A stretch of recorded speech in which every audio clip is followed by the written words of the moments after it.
పరిశుద్ధ గ్రంథము నుండి ఒక్క వచనము విందాము. యెషయా గ్రంథము 30వ అధ్యాయము 15వ వచనము. ప్రభువును ఇశ్రాయేలు యొక్క పరిశుద్ధ దేవుడనగు యెహోవా ఇలాగు సెలవిచ్చుచున్నాడు, మీరు మరలి వచ్చి ఊరకుండుట వలన రక్షింపబడెదరు. మీరు ఊరకుండి నమ్ముకొనుట వలన మీకు బలము కలుగును.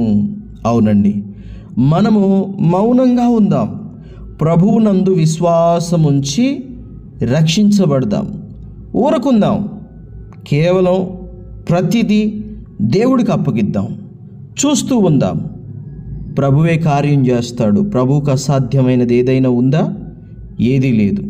ఊరకుండుట వలనే కార్యం చేస్తానని ప్రభు చెప్తున్నాడు. తిరిగి రావాలి. మనం ఎక్కడెక్కడో తిరుగుతూ ఉన్నాం. అవన్నీ కాదు, ప్రభు చెప్పినట్టుగా నడుచుకుంటూ వచ్చి ఆయన దగ్గర ఊరకుండాలి, నమ్మాలి, బలము కలుగుతుంది. దేవుడు నీకు బలమైన బలమునిచ్చునుగాక. ఆమేన్.